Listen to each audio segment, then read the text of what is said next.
भारत के विदेश मंत्री जयशंकर सर ने अपने बोल्ड अंदाज में अमेरिका जाकर क्वाड देशों के सामने कौन सी मांग रखी है, ब्रिटेन ने अपने F-35 के बारे में भारत के ऊपर विश्वास को लेकर क्या बोला है, इसके साथ ही केरला के टूरिज्म डिपार्टमेंट ने F-35 को कैसे ट्रोल किया, बांग्लादेश की कोर्ट ने भारत और शेख हसीना के खिलाफ क्या फैसला सुनाया है, एंड मोस्ट इंपॉर्टेंट, भारत सरकार ने ऐसा क्या ब्लंडर कर दिया है जो हम ऑपरेशन सिंदूर के बाद तो एटलीस्ट भारत सरकार से बिल्कुल एक्सपेक्ट नहीं कर रहे थे। काफी सारी इंपॉर्टेंट अपडेट्स आ रही हैं जो आपको मेन स्ट्रीम के न्यूज चैनल्स के ऊपर भी देखने को नहीं मिलेंगी, इसलिए वीडियो को एंड तक देखिएगा।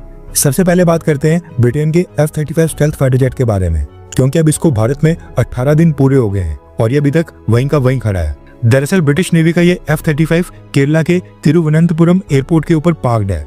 ऐसे में अब जो केरला की गवर्नमेंट के अंडर आने वाला केरला का टूरिज्म डिपार्टमेंट है, उसने इस F-35 फाइटर जेट की पिक्चर को शेयर करते हुए एक सैटायर जारी किया है, यानी कि F-35 के मजे लेने की कोशिश की है। ये वो पिक्चर है जो केरला के टूरिज्म डिपार्टमेंट ने रिलीज की है। इसमें दिखाया गया है कि यूके के F-35B ने केरला को 5 स्टार रेटिंग्स दी हैं और रिव्यू में लिखा है कि केरला इतनी अमेजिंग और शानदार जगह है कि मेरा यहाँ से वापस जाने का मन ही नहीं कर रहा है। मैं केरला को डेफिनेटली रिकमेंड करता हूँ। यानी कि ब्रिटिश F-35 को केरला इतना पसंद आ गया है कि वो भी केरला से वापस नहीं जा रहा है, इसलिए आप लोग भी केरला आए।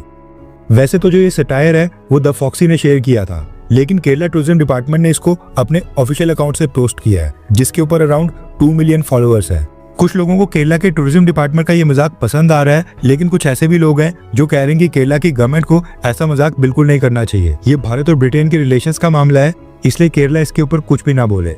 वैसे इतना मजाक तो चलता ही है, आपको क्या लगता है कि क्या ये लिमिट्स में है या फिर नहीं?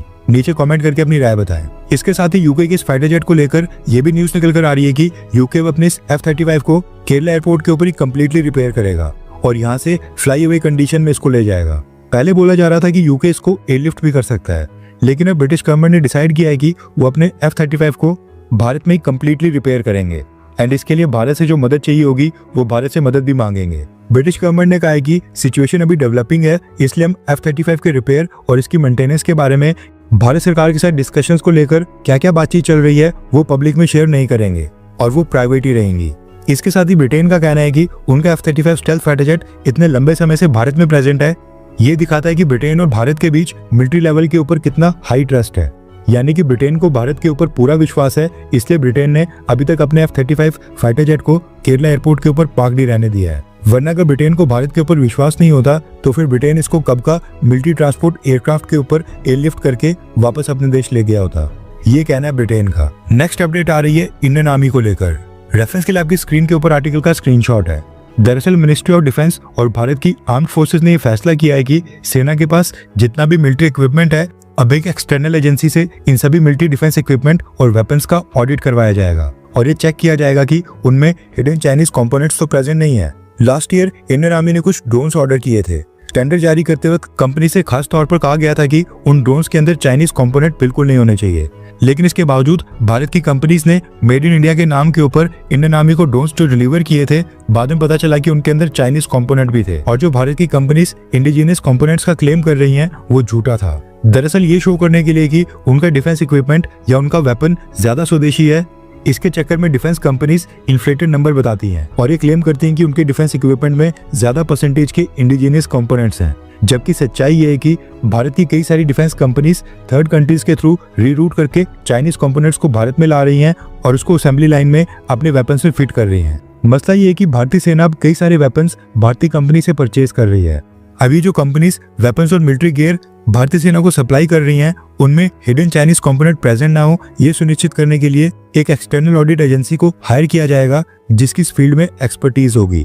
मेजर जनरल CS मान सर, जो कि इस समय आर्मी डिजाइन ब्यूरो में एडिशनल डायरेक्टर जनरल के पद के ऊपर हैं, इनका कहना है कि इस समय चाइनीज कंपोनेंट्स को डिफेंस सप्लाई चेन से बाहर रखना उनका सबसे बड़ा ऑब्जेक्टिव है। हम चाहते हैं कि वेपन्स एंड डिफेंस इक्विपमेंट के साथ साथ उनके कंपोनेंट्स को भी मेड इन इंडिया के तहत भारत में मैन्युफैक्चर किया जाए। अब नेक्स्ट अपडेट आ रही है भारत और पाकिस्तान को लेकर। दरअसल न्यूज निकल कर आ रही है कि पाकिस्तान के कई सारे ड्रामा चैनल्स, ARY डिजिटल, हम टीवी, हर पल, जियो और कई सारे एक्टर्स के अकाउंट जो ऑपरेशन सिंदूर के समय इंस्टाग्राम के ऊपर भारतीय सरकार ने ब्लॉक कर दिए थे, वो वापस से अनब्लॉक कर दिए गए हैं। हैरानी वाली बात यह है कि इवन पाकिस्तानी क्रिकेटर शाहिद अफरीदी जो कह रहा था कि पहलगाम हमला भारत की सेना ने खुद करवाया है, ये भारत का फॉल्स फ्लैग ऑपरेशन है, इसके इंस्टाग्राम अकाउंट को भी भारत में अनब्लॉक कर दिया गया है।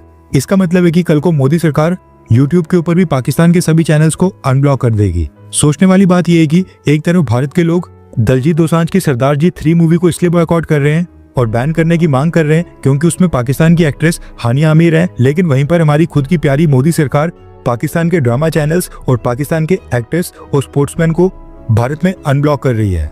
बाकी तो छोड़ो, इस शाहिद अफरीदी का अकाउंट भी भारतीय सरकार ने अनब्लॉक कर दिया है, जो कश्मीर के ऊपर इतना प्रोपेगेंडा फैलाता है और भारत की सेना को कई बार आज से पहले ही अपमानित कर चुका है। शाहिद अफरीदी का न सिर्फ इंस्टाग्राम बल्कि यूट्यूब चैनल भी अनब्लॉक कर दिया गया है। इसके साथ ही शोएब अख्तर का भी यूट्यूब चैनल अनब्लॉक कर दिया गया है और पता नहीं कितने सारे एंटी इंडियन पाकिस्तानी होंगे जिनको सरकार ने वापस से अनब्लॉक कर दिया है। अभी तो खैर पता नहीं ये डिसीजन किसका था, इसके पीछे क्या सोच रही होगी, लेकिन आई होप कि गृह मंत्री अमित शाह जी इस मुद्दे के ऊपर नजर डालें, क्योंकि हमें पाकिस्तान के एक्टर्स के अकाउंट के ऊपर से बैन बिल्कुल नहीं हटाना चाहिए। हमें इनकी कोई जरूरत नहीं है। नेक्स्ट अपडेट आ रही है भगोड़े जाकिर नाइक को लेकर। दरअसल जाकिर नाइक ने पबजी गेम को हराम अनाउंस कर दिया है और मुस्लिम कम्युनिटी से कहा है कि ये हराम गेम है, वो अपने बच्चों को ना खेलने दें। PUBG, PUBG. The full form of PUBG is Player Unknown Battleground. Many people who play the game may not be knowing the full form. In this game mainly involves killing. The more you kill, the more points you get. And you have to save yourself. And if you are the last person alive, you are the winner. So this game PUBG surely haram. Previously there are many fatwas that haram. Now after the new version where there is glorifying the idols, including idol worship, it's totally haram, and I request the Muslim parents and the Muslim children stay away from it and don't play this game.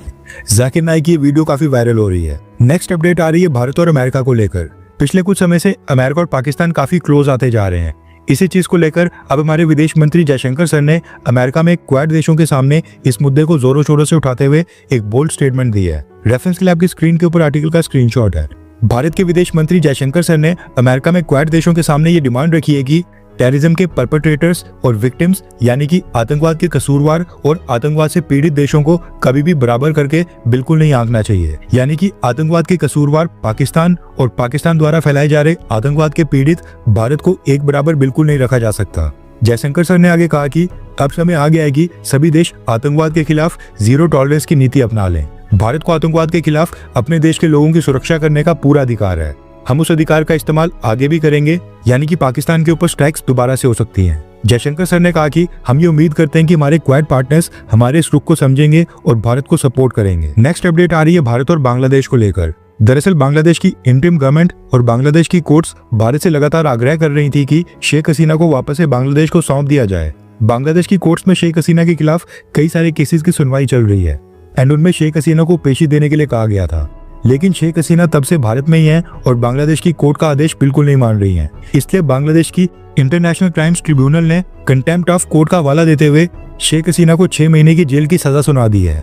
Bangladesh की international crimes tribunal court में 3 जजेस की bench ने यह फैसला सुनाया है और शेख हसीना को अरेस्ट करके 6 महीने तक जेल की सजा यानी 6 महीने तक जेल के अंदर डालने को कहा है। यानी कि शेख हसीना जब भी बांग्लादेश जाएंगी उन्हें सबसे पहले 6 महीने की जेल की सजा काटनी होगी।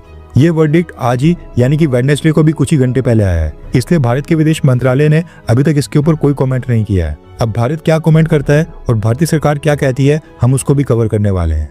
हर 24 घंटे के अंदर जियोपॉलिटिक्स में बड़े फेरबदलाव और उलटफेर हो रहे हैं और भारत के लिए नए चैलेंजेस आ रहे हैं। कोई देश अपने फैसले से पलट रहा है तो कोई देश ब्लैकमेलिंग के ऊपर उतर आया है। सभी देश एक दूसरे को नीचे लगाने की कोशिश कर रहे हैं।